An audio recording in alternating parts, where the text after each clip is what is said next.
You didn't believe anything that I said. When they came, you were not prepared. Then it all fell right on your head. And now you're lying in your bed.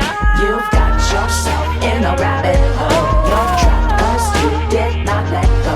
You took that bait and now Oh, we're doing another show now? Yes, do you mind? Oh, okay. What are we doing now? You'll be surprised. Surprise! Hey guys, it's Carrie, and I'm here. I wahooed my sister, my bonus sister, Joy, and I don't know if you caught the last show. We talked about food and food intolerances, and Everly, and kind of testing for it. So now we're going a little deeper. So my physician sister, who very much is practical, and has a box. Scientific. Narrow. Yes. Can't help it. No woo, none. Zip. Minimal woo. Yeah, that's not really true. Yeah, no, she has woo. Trying to woo a little bit. We're going to talk about that. So, Joy has had some experiences, and I may be putting her on the spot here, but you really, it's not that you're concrete, it's just that you're used to things being a certain way and being able to prove, and this is actually the reason I say this is that I fight with this, because, and my guides say, oh my God, we have to tell you 9 times before you'll actually believe it. I could have a bush burn in my front yard and it will talk to me, and I'll say, is that right? I mean, is that true? I mean, is this bush burning really talking to me? And I won't believe it. I'll find some way to dismiss it. So I fight with this, and I am born into a family of pilots, engineers. I'm married to an engineer attorney. I mean, it is very practical, very concrete. And so, and I'm always amazed when I meet people that just believe. And what I find, how do I say this? What I find incredible about you is that, yes, you are a surgeon, you are a mother, you live in this world, and there is a lot of control, and you're very, very good at life, and you're very good at what you do. And I admire you beyond words. Yet you leave room. There is room for magic. And when you experience these magical things, you don't question. You say, okay, I believe it. And I don't know if it's because it resonates with you. So for example, you lost your mother not too long ago, and you had, again, I'm putting you on the spot, I know that, but you had a session with a friend of mine, Emma, and it was incredible. I mean, how do you incorporate that into your reality? Well, honestly, there's the scientific part of you that thinks, Is this horseshit? well, honestly, yes. Yeah, true. Are they just reading you? Right. Are they fishing? Because the background that I was in was a very organized bookshelf, and I got this kind of like, you're very structured, and and you like to control things, and I was like, yes, I am. Uh-huh. But then I was like, oh, I'm in my office and they can see that. Right. But then there's these little details that they say that are just like, I don't know how they would know that. And some of it, you're aware of it, and you're like, yes, I remember my mother saying that. And some of it you're not aware of. And so part of you thinks, okay, is that a possibility? Could that be the answer that I'm looking for? And so, for example, what? Like, to bring that into our more elementary. funniest thing was just, there was a person that showed up at the funeral that none of us knew, and he was very, very upset and kind of created a big scene. And honestly, we were a little aghast because we just had no idea who this guy was, and it just kind of became the funny joke of the evening. Like, was he mom's boyfriend? Who was that dude? Was that mom's boyfriend that she didn't tell us about? Is it somebody she paid to come to the funeral? And I have no idea. And part of me thought, I bet it's somebody she was dating. Yeah, but wouldn't she have told you? Yes and no. Yes and no. It depends on who it was. So if it was a lover, she wouldn't have.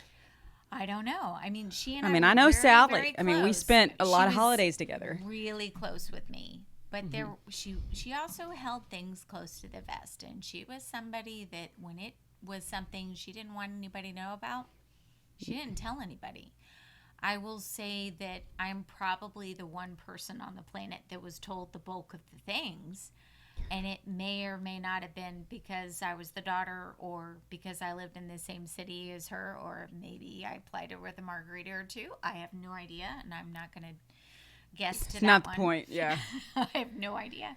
But, why not go to the grave with a few secrets and keep people guessing? It made the funeral a little bit more interesting. We were definitely all scratching our heads trying to figure out I who was remember who guy. that was. I mean, I remember the guy. I have no idea to this day who he was. I have guesses, but I don't know. So I want to stop right here. We are born into two families that are phenomenal, and we have spent. It was my mom's husband's first wife, and I mean and of course my mother was married to my father, and yet somehow we could all spend holidays together, and that may have taken years. I mean, it wasn't like ooh kumbaya the first year after they all split, but it was. I mean, these events happened probably over 2 or 3 decades, and so, but we did come to a place where, you have a place in my life because we share blood. Your mother had a place in my life because she's your mom, and it's my stepfather's first wife. I mean, so it's really a beautiful thing. So when I talk about her mother, I mean, it really is cool. And we all, like I said, we'd spend holidays together. Gosh, for years. Yeah. For 25 or more years. I mean, Isn't that cool? I don't know what to tell people except for that I think my parents were kind of the poster child on how to do divorce well. Yeah. They did divorce, but, if they said negative things, it certainly wasn't in front of the children. That's cool. And Well, that's your mother. It was all about raising the kids. Right. And How to parent. I loved it. I mean, I had no question on where I stood with my mother, and I had no question on where I stood with my father. And when they both remarried, there was never any kind of maliciousness from the other person. It was nothing but support, and all of our family functions, there was a blended family there. Everybody's supporting everybody. That's cool. I mean, My mom was at my mother's funeral crying Absolutely. just like everybody else. I think she And actually stood up and told a story. I mean, it was wonderful, and Very supportive. And I'm sure it would have been the other way around had it gone the other way. it absolutely would have been.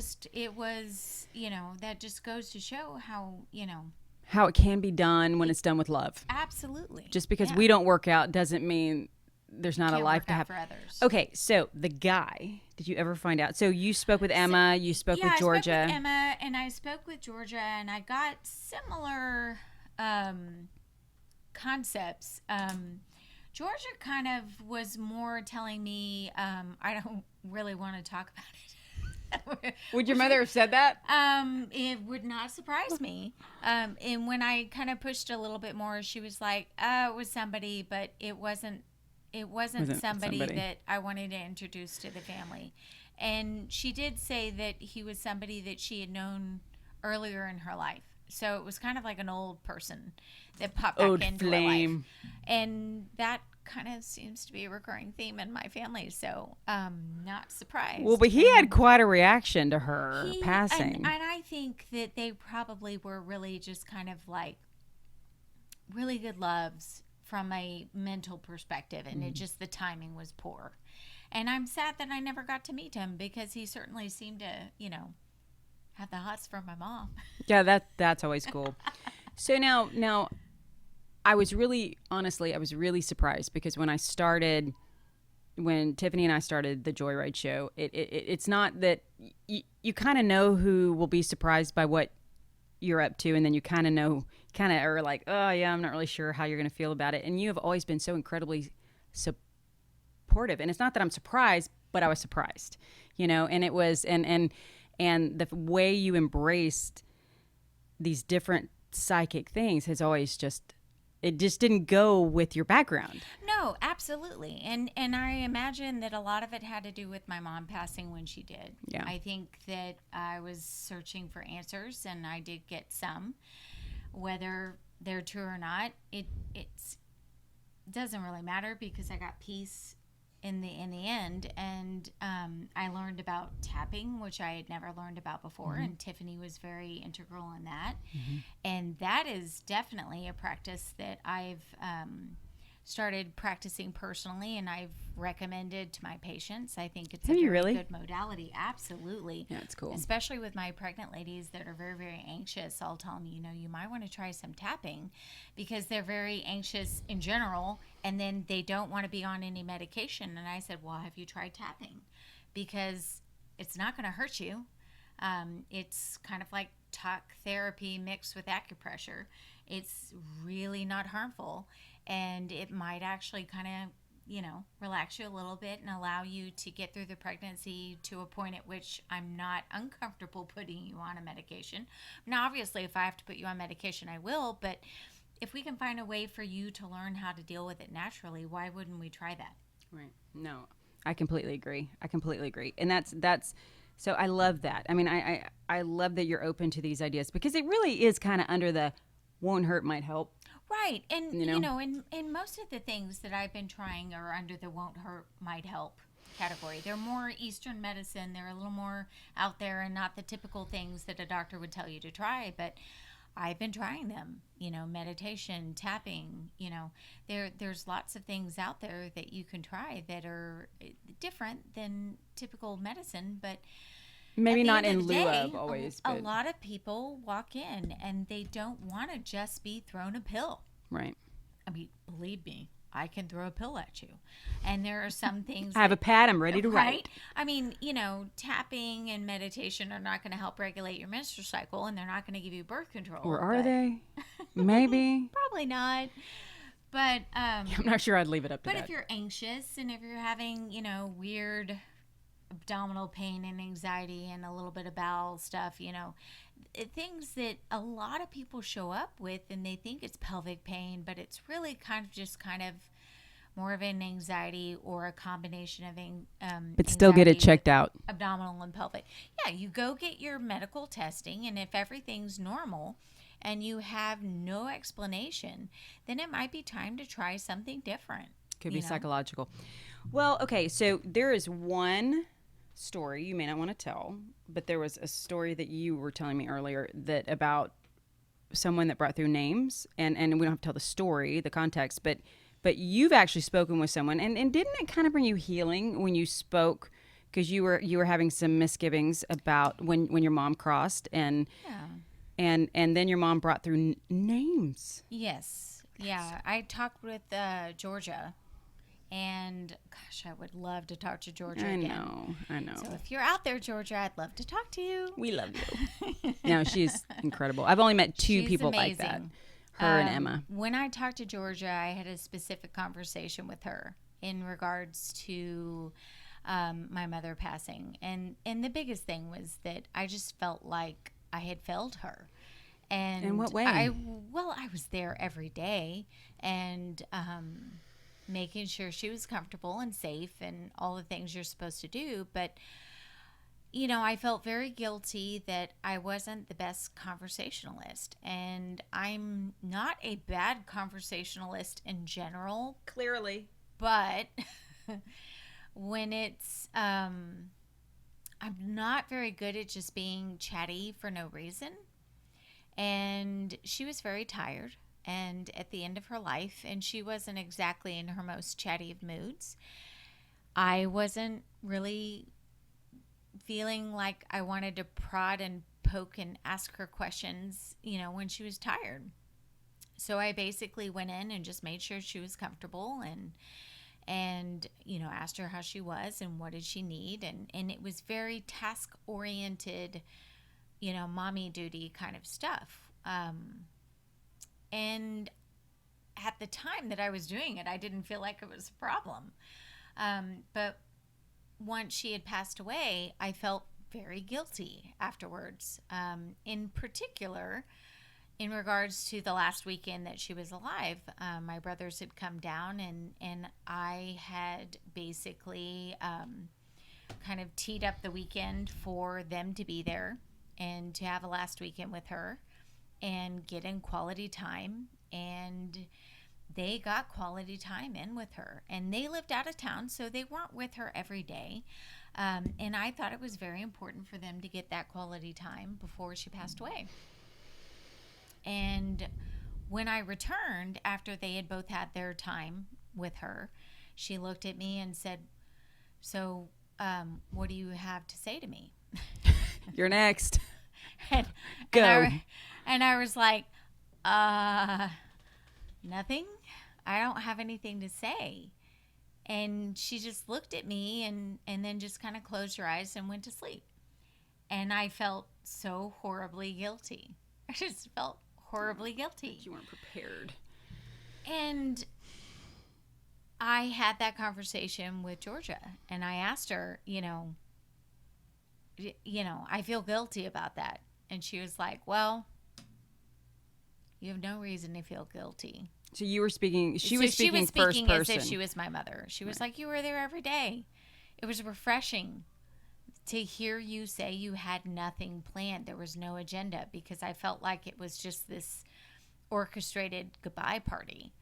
And I guess it was in a way, but it was more orchestrated for my brother's benefits rather than for my mother's benefit. It was to make sure that everybody got a chance to say what they needed to say. I didn't have anything to say. And I mean, obviously I miss my mother, and I didn't want her to go, but I'm not a talker. I'm a doer. Mm-hmm. And I hate to be sounding like I'm callous, but I can tell people until I'm blue in the face that I love them. But that's about as in depth as I was able to have a conversation with her at that point, because it was 3 months in, and I was exhausted. And I loved her, and I didn't want her to go, but I knew she was in pain, and I knew she needed to leave. So, it was just, for me, it was a relief to kind of be told, that's your interpretation of what happened that day is not the interpretation that your mom had. And she knew you just as well as you know you. She knows that's not, you don't show up. You're not the person that does the, over the top speeches. You're the action person. Right. And you make sure that the Kleenex is taken out from under the bed that's been sitting there all day long, that drove her nuts, that nobody else would go and get. But you noticed it the minute you walked in the door. That's you.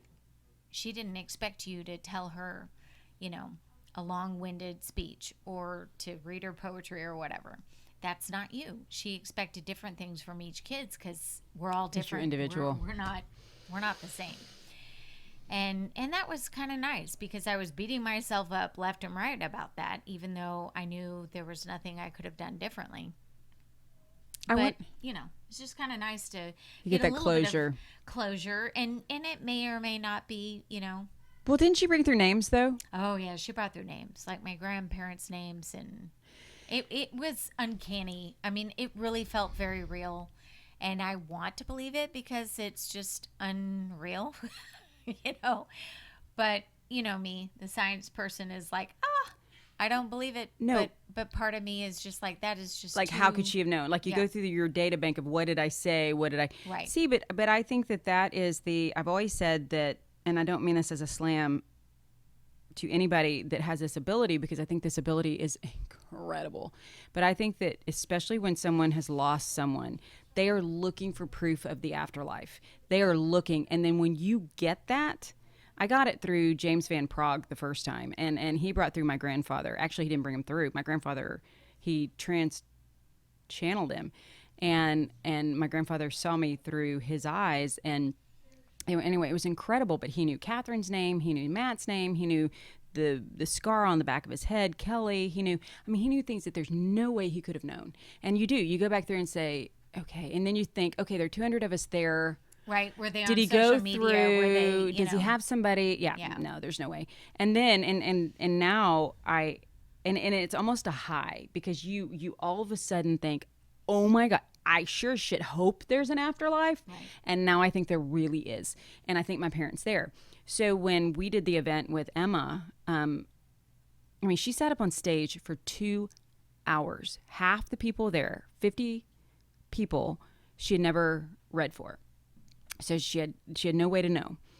And she sat up with no notes, barefoot, but it wasn't I have a mother here that has a necklace that's disappeared. No. It was, I have Joe, and Joe died of a heart attack, and he has his best friend, Mo there, and they want to tell Fred that, and you hear people crying in the background. I mean, it was phenomenal. And it was so far back. It wasn't someone's mother or someone's, hey, I'm 50. I've lost my grandparents, and so clearly that's not a far-fetched thing, thinking that my grandmother or my grandfather's passed. No, it was way beyond that. And I just remember sitting there and knowing what I know and being around this as long as I have.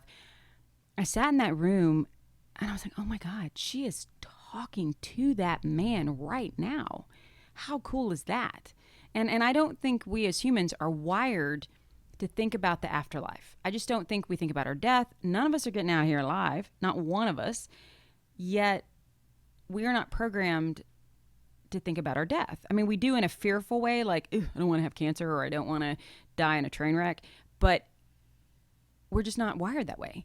And so for that to become your reality, or to bring it in for just a split second, it's such a gift, because and I've been around enough to know that they almost always, your mother is the funniest one, but they almost always come through and say, I'm fine, I love you, oh my God, don't beat yourself up. It is, and they're usually who they are on the other side, and that's what I got with your mother. Not me, but that's through your time with these folks, is that she was still her. I mean, I don't want to talk about that. I want to talk about this, and very much what she would have been. Agenda. It was really interesting. She never really wanted to talk about what I wanted to talk about. Which is, was that true to the way she was here? Absolutely. And so, and there are, out of everyone I've come across, 2 people have really resonated with me, that they are truly listening. And I think there are a lot of really great people, but it's in the translation. And I think that people have, anyway, I don't want to go off on that, but it's about healing, and it's about healing and getting a clear channel. But thank you for sharing that. I kind of put you on the spot. I hope that that's not too icky. No? Yes? Maybe? A little bit? I'll survive. I know. But anyway, well, guys, thank you. And again, this whole show for me was, it's how do you bring the woo in, and how do you live an everyday life here and incorporate these different magical experiences and get glimpses of the other side, which I think is kind of cool. All right, signing off.